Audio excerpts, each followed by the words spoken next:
Remake. Force. The Force will be with you. Always. Welcome to Star Wars Uplink, your source for everything Star Wars gaming. Each week, your hosts will go over the news, updates, and more that have been happening in the galaxy far, far away. Come join us and our community of like-minded fans as we dive deeper into Star Wars games, past, present, and future, Star Wars lore, and the new shows and movies as they get announced and released. Welcome to Star Wars Uplink. I'm your host, Sage Goodwin, and as always, I'm joined by Sydney Laurel. How are you doing today? Doing all right. Glad to be here. Today, we're going to be talking about the Star Wars gaming landscape in 2021, our thoughts on what happened or lack thereof, depending on how things go, and we'll also be next episode talking about our hopes for 2022. So we want to review what came out or what was announced in 2021, and then we're also going to be talking about our thoughts on the Book of Boba Fett Episode 1. So let's get started. Just you reconsider playing that message for him. Okay, 2021 feels like... like it's been 3 years rolled into one.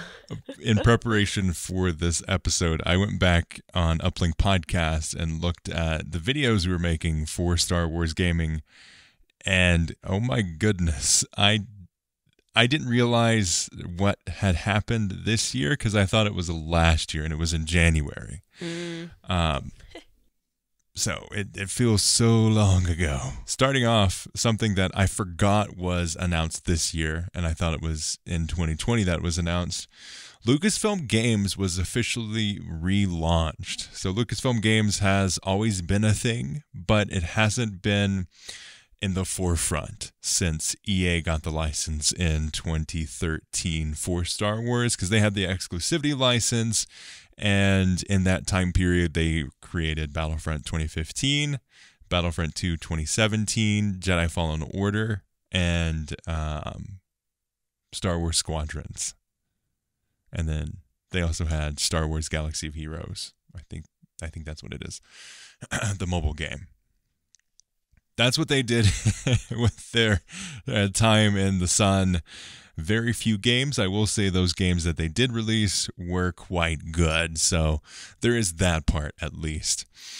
But Lucasfilm Games has always been, every time that they were mentioned, everyone freaked out. Like, it's been a thing for years, almost decades. I think it has been around 4 decades. Yeah. So it was always something that was in the background, and they rebranded it as the kind of the hub for things. Now that Disney is in a new direction for Star Wars gaming, they are focusing on having a central hub for that.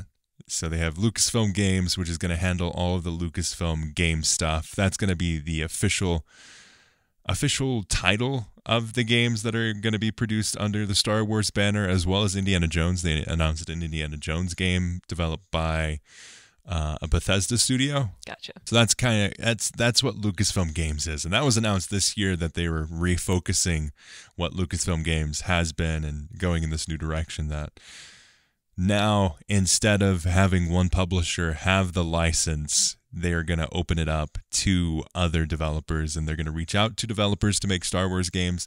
And if you, as a developer, have an idea, you can approach Lucasfilm Games and say, hey, I want to make a Star Wars. And they'll say yes or no, instead of you have to be an EA studio, you have to go through the EA stuff, and then it has to go to Disney, and then it has to get approved. Like, oh, there were so many different layers, and now it's working with Lucasfilm directly in that Lucasfilm Games section. So, like, does anyone have their little fingers in this then? Like, I don't know, I really don't know how these game developer guys work, but it just seems like Disney's always this overarching, like, don't mess with our stuff sort of thing. I mean, historically they have been. A lot of the problems, like Jedi Fallen Order, if Respawn wasn't making it, that's why I love Respawn so much, is they were told specifically by Disney or Lucasfilm to make a different type of game. They said, you should make a shooter game with like bounty hunters. And they were like, no, we're going to make a lightsaber game. This is our idea. You can take it or leave it. This is what we want to do. And eventually they were able to do it. But in terms of like DICE, they don't have that backbone. So they had a lot less of a favorable experience working with the Lucasfilm Disney kind of approvals process. Gotcha. One of the biggest things, Dennis Brenval in an interview, who was the design director for Battlefront 2 and was a producer, director, designer on 2015 as well. Legend for Battlefront, really.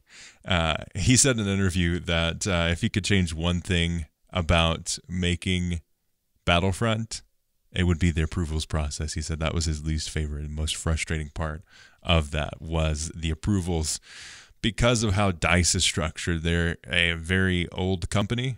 They've been around probably, I don't know if they've been close to 20 years, but it's around that mark. They have very ingrained ideas around how games are made that they can't really switch gears, and they've been a part of EA for so long that they don't feel like they can say yes or no to certain things. They feel like they have to say yes. Gotcha. So when EA was like, yo, Disney, I think Disney had a part of that too, but it was like, loot boxes. They're like, okay, we'll put them in. And then that whole controversy happened. So this is hopefully a much better situation because developers and the developers can work with these studios or with Lucasfilm directly, and they don't have to go through so many layers of bureaucracy. Gotcha. Well, that's good. Yeah. Hopefully. And part of that announcement was also announcing Ubisoft Massive Entertainment is going to be developing an open world Star Wars game. So that's exciting. Woo! And Massive has done a few things in the past that are been pretty popular. They are a Swedish-based company, and they have done a few other games in the past. One was the Division franchise. They worked on that, the first and the second one. They've also been a studio that has worked on a Far Cry game as well as some Assassin's Creed games. But their main things, those were always like supplementary game development for those games. And Tom Clancy was really their like big thing. So that was a team-based online shooter in this open world. And that's kind of what people expect this Ubisoft game to be. They're also working on the Avatar open world game, the Blue People Avatar. Gotcha. I was going to be like, what? Why have you not told me about this? But no, that makes more sense. Blue People Avatar to tie in with the new Avatar movies that are coming out, I think, starting next year. What? Yeah, there's like 3 or 4. Oh, gosh. Here we go. Yeah. So they're working on a game in the Avatar Blue People universe. And we saw a little bit of what that would look like in 2021. I think E3 was when we saw that. So Ubisoft is going to be making a Star Wars game, and we don't have a confirmed time frame. We don't have any footage. We just know that they will be working on a Ubisoft Star Wars game. Okay, well, I'll take it. I mean, just seeing how games have been going lately, it just seems like, you know what? Take your time. Mm-hmm. Let us know when you got something good. Exactly. Because we'll wait. Yeah. I think the expectations for a game like Ubisoft to be coming out would be 2023. And we don't know the specifics of the contract around exclusivity or what the move from Lucasfilm Games to all different studios to be making Star Wars games means, because they had EA had a 10 years exclusivity license, 2013 to 2023. Maybe that was terminated between Disney and EA. Maybe it wasn't, and we won't see any Star Wars games until 2023 outside of EA. That's definitely a possibility. So we'll see how that goes. But I think 2023 at the earliest, honestly. Yeah. So. And who knows, with pandemics and all that stuff, pandemics and working from home, and that shift has affected so many games in so many interesting ways.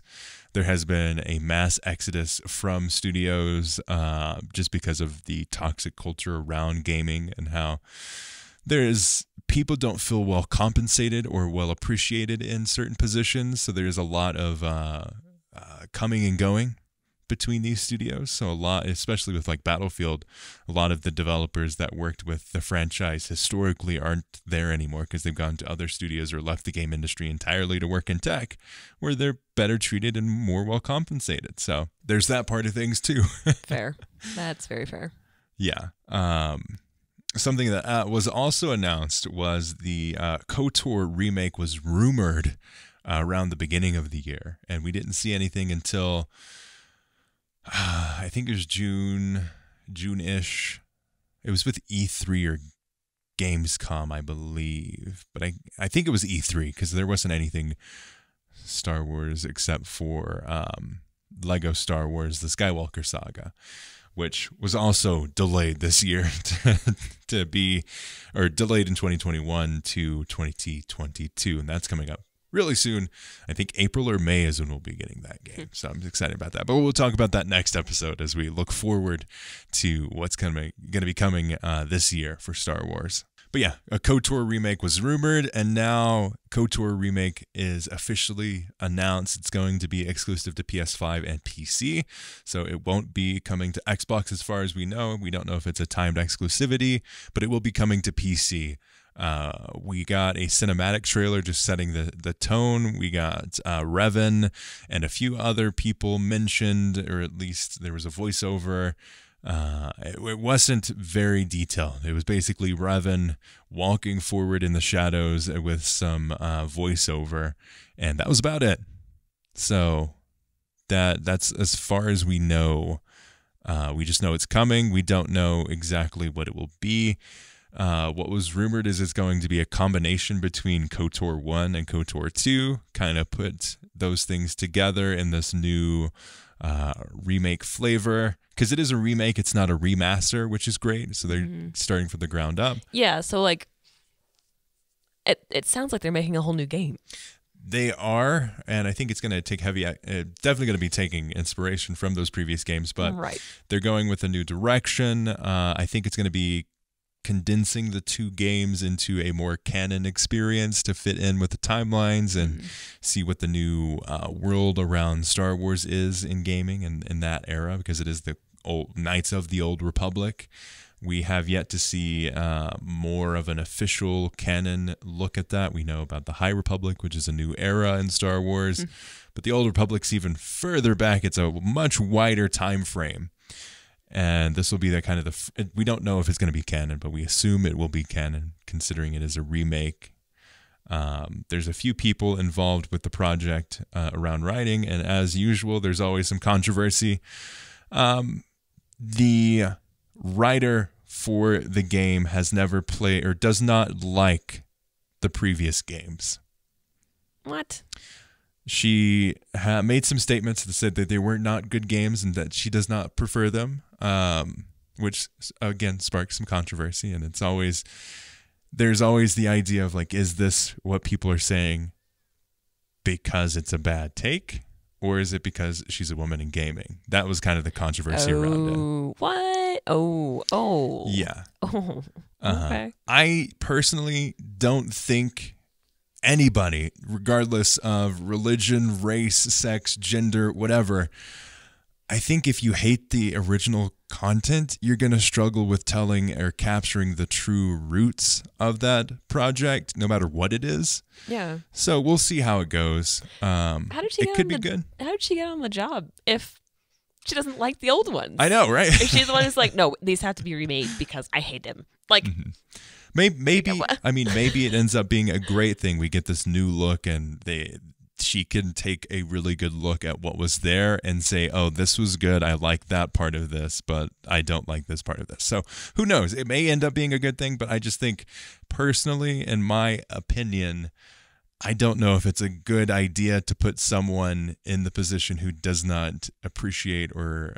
enjoy the previous games to be the lead on a remake. Yeah. But maybe it's the games themselves, not the story, but I think she said something around the story. I would imagine it's a story, seeing how she's a writer. Like, she's writing the new one. Well, the remake. Mm-hmm. But I'm not sure how I feel about that. Yeah.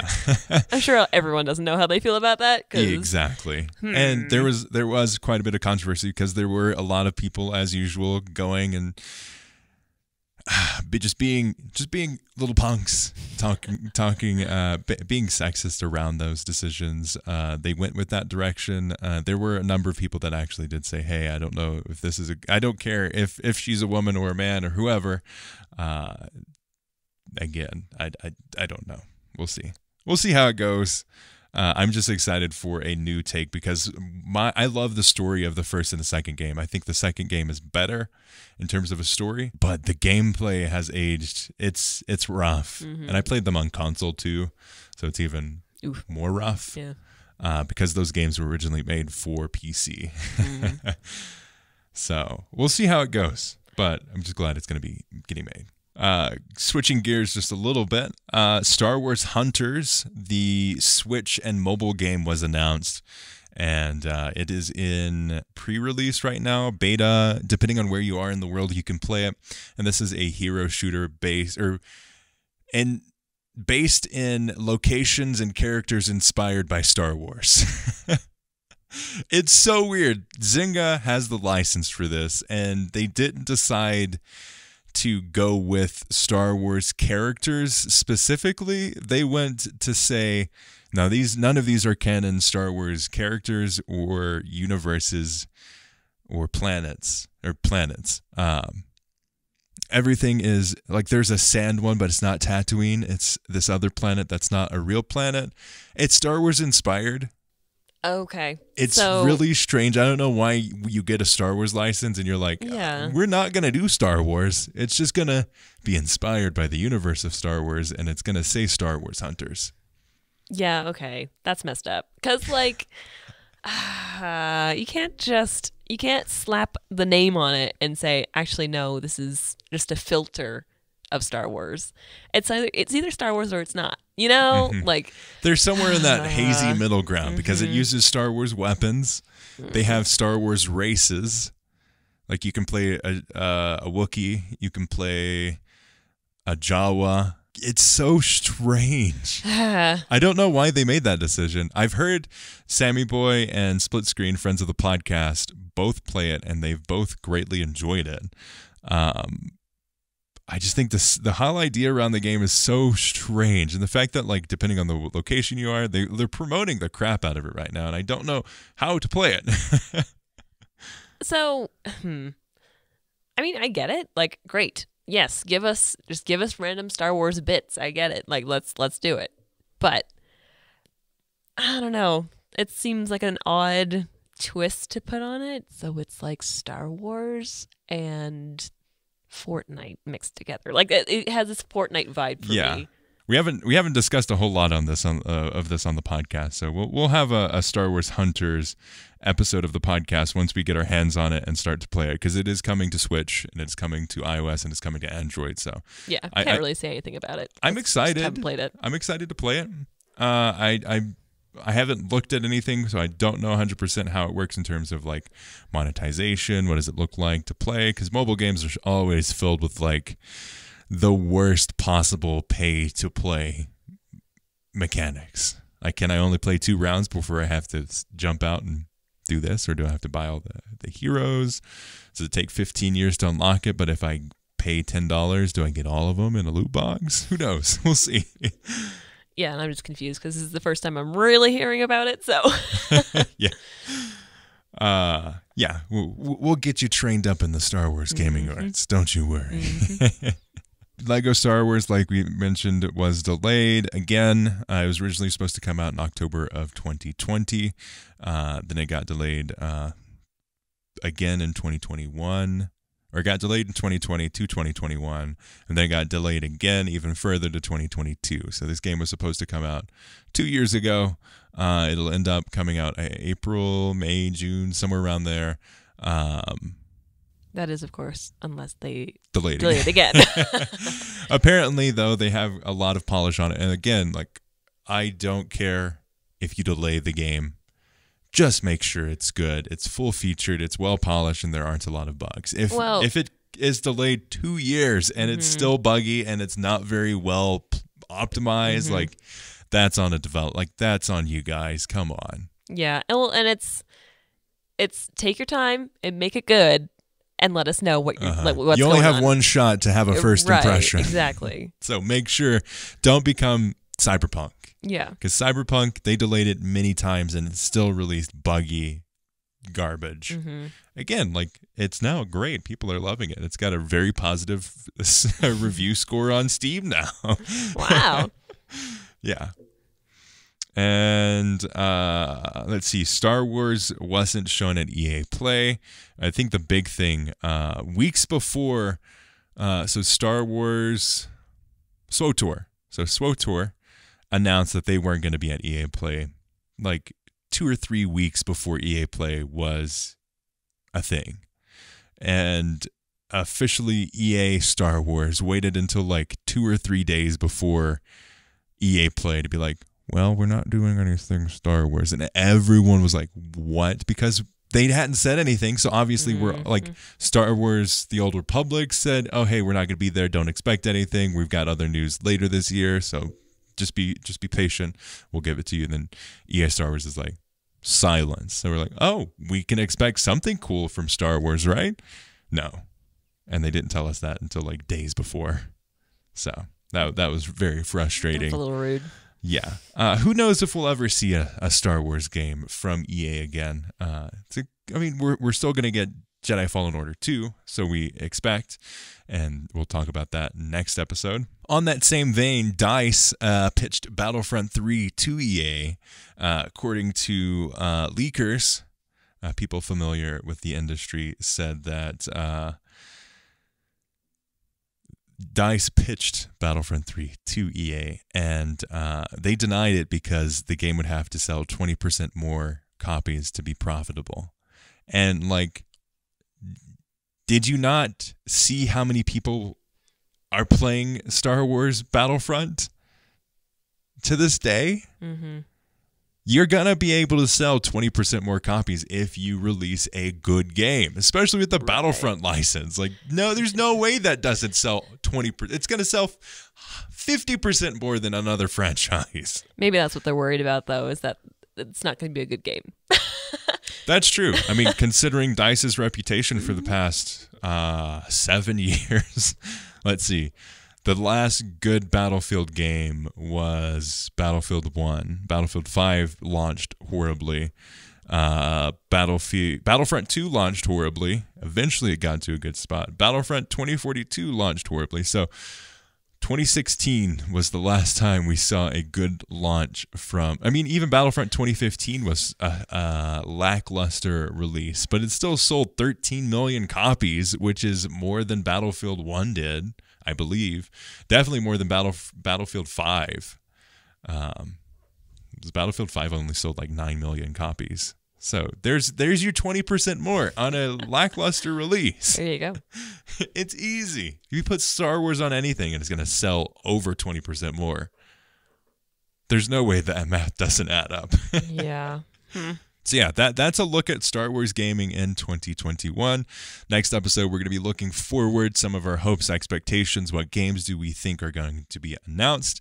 We're going to take a little bit of a break, and we're going to be back with our review of The Book of Boba Fett. This podcast is a production of Uplink Media Group. Uplink is a podcast network dedicated to highlighting the love and experience of gaming and pop culture. Check out our other shows, The Battlefield Show, Star Wars Uplink, and The Forge, the Halo Infinite podcast, as well as our YouTube channels for even deeper dives into Battlefield, Star Wars, and more. YouTube.com/Uplink podcast and StarWarsUplink.com. Only different in your mind. You must unlearn what you have learned. Okay, Book of Boba Fett, Episode 1. Boba's back. Big Boba. Boba. He's back, ready for action. The legendary bounty hunter is here. What are your thoughts on the first episode? Oh, I loved the beginning. I thought the opening was really good. I was like, oh, okay, here we go.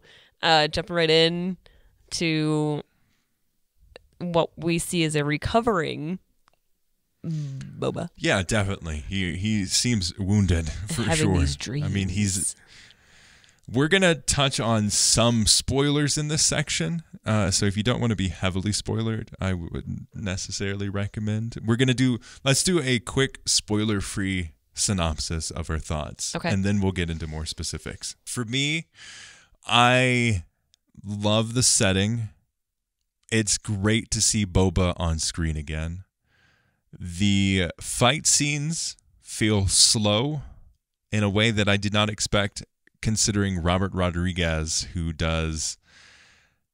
he's become famous for these really action-heavy movies with a lot of fighting and violence.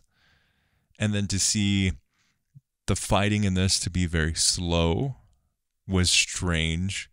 The music, I don't like it. And the audio mix is so bad. It's so bad. The music's super low. The sound effects are really weird. And like it'll be super loud 1 second. The next second it's super low. It's not very punchy. Not good, in my opinion. Yeah. I mean, like we were humming it after it was all done, but we're like, it's not memorable. The music just doesn't have any grip to it. It doesn't have any character. Mm-hmm. Like at first listen, I wasn't completely sold on the music language of Mandalorian, but I could still appreciate, even then, I personally didn't like the flavor, but I could appreciate that it was unique and it was a good take, if not in my specific tastes. It's like when I went to London, I went to a Lebanese restaurant and I had this lamb chop. Lamb was cooked and seasoned perfectly. It was beautiful. But I knew I did not like it.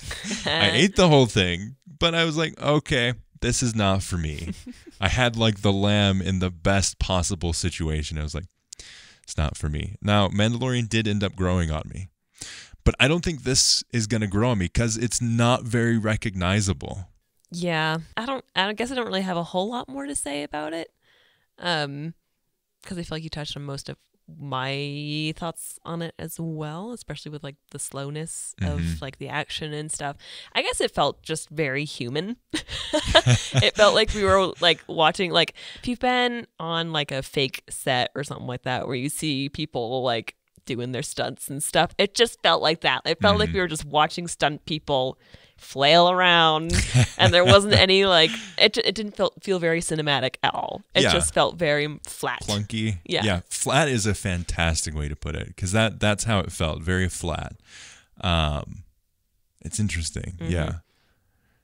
What I am struggling with Book of Boba Fett is we see Boba in the second season of Mandalorian, and he is quick, he's agile, he is dangerous, and he is just as bad as you remember him or you think he was. Because like we don't see a whole lot of Boba at all. No, but I was just thinking about this. Like I don't know the character of Boba at all. I have not read any books. I haven't read any comics. I don't know anything about Boba other than when he was a kid saying, "Get him, Dad, get him." So, yeah, like this is the introduction that I get, other than when we saw him in Mandalorian. This is the introduction that a complete newbie to Boba is going to get. And this is what we're seeing. I'm very confused. Yeah, I mean, like, just it's such a drastic shift. I mean, they're probably doing it intentionally for the story. Okay.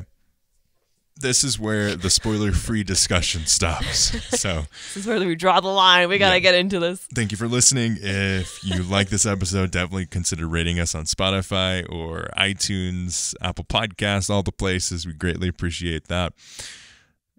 Now let's get into some spoiler discussion. Boba Fett is hurt. He's injured. He is struggling with his past. He's having nightmares.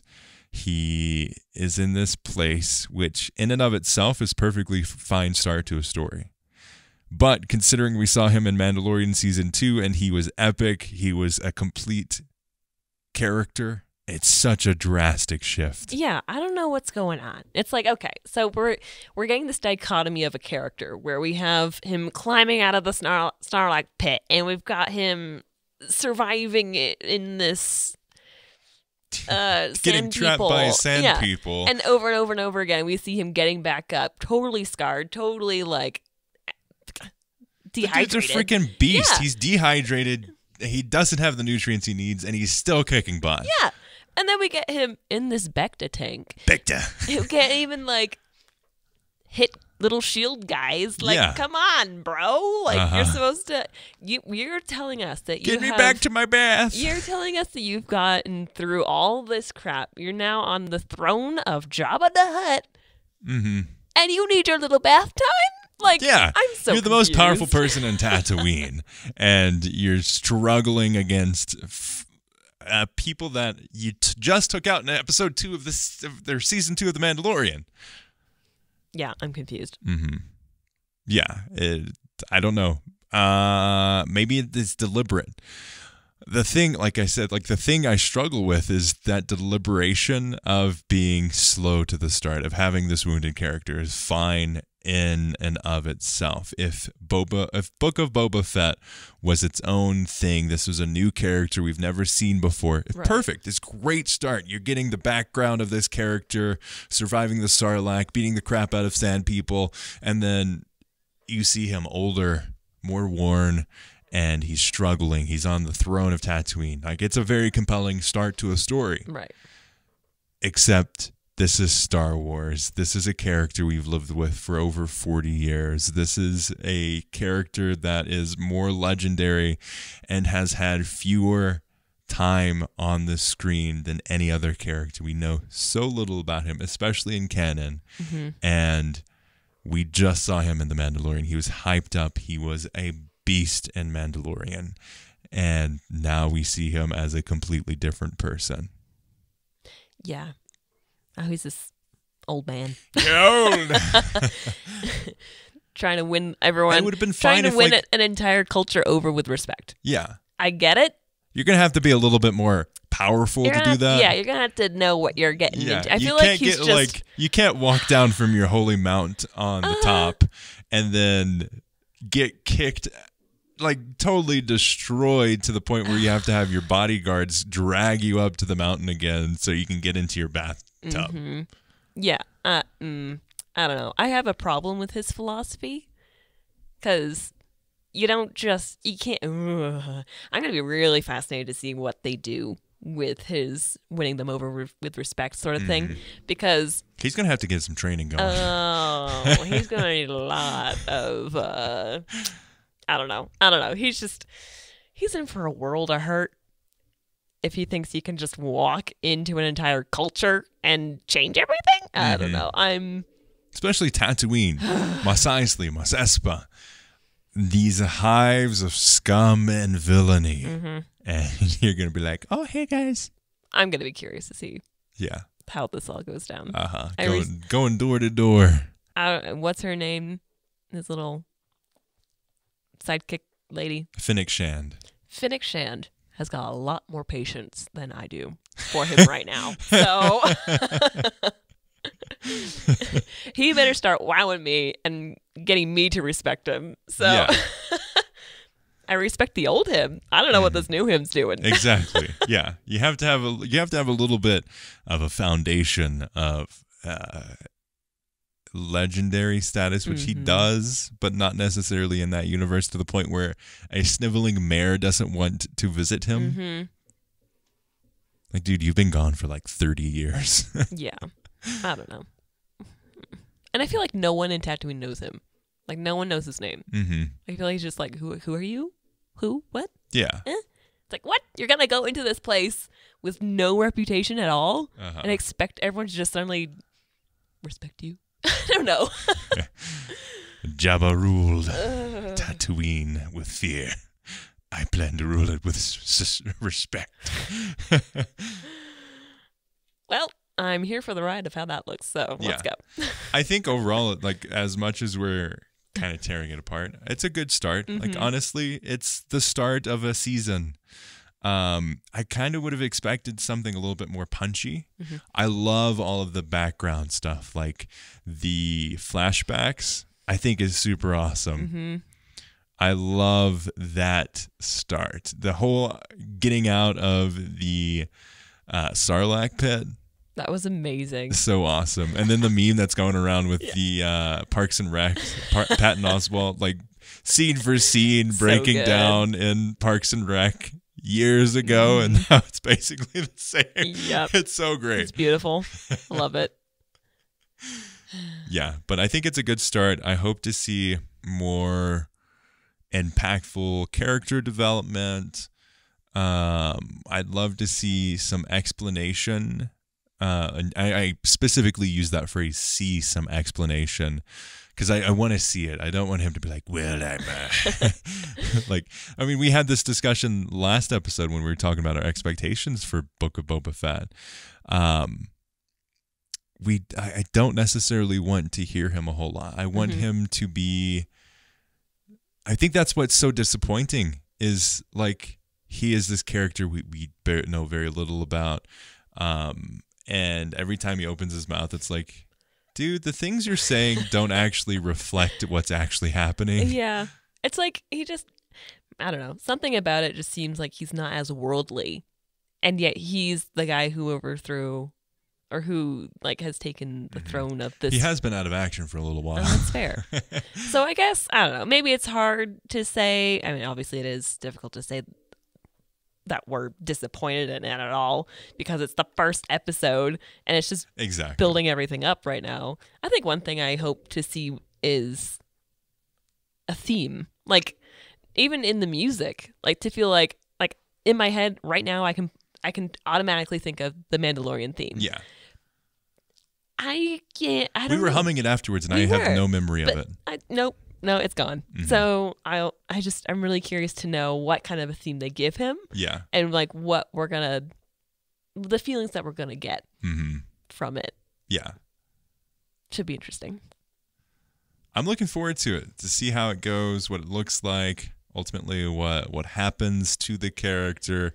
Because again, he's legendary. It's a huge feat. I would not want to be in Robert Rodriguez's shoes to decide the fate of a character who we've all hyped in our brains for years, decades, and to have the responsibility to bring this character to life and tell a compelling story. It's gonna be tough.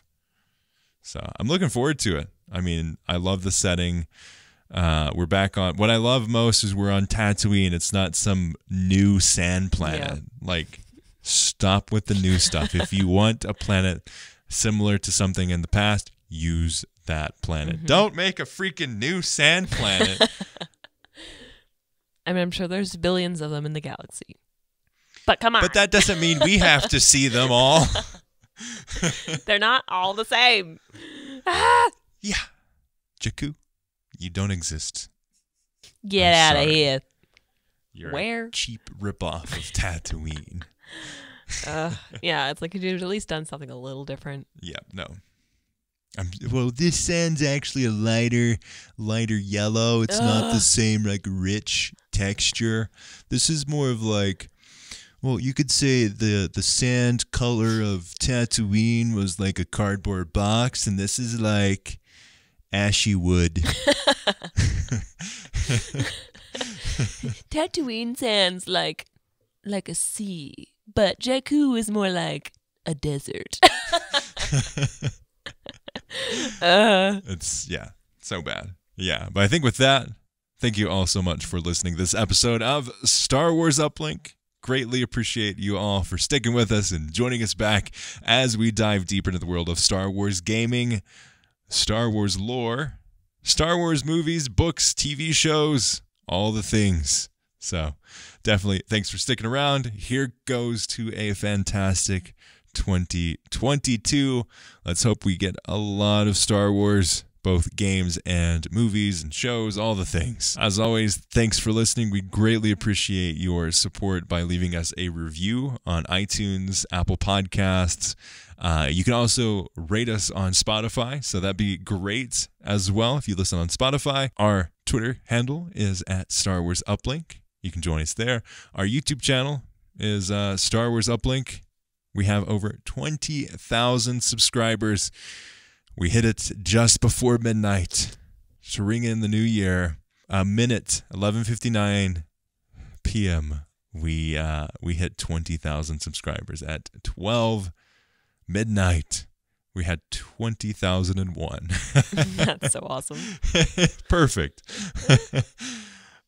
So definitely go join us there. We have this podcast as well as lore shorts. We break down different aspects of the Star Wars universe, characters, locations, all the lore in bite-sized snippets there, as well as longer dives into characters and much more on the Star Wars Uplink YouTube channel. So, as always, may the Force be with you.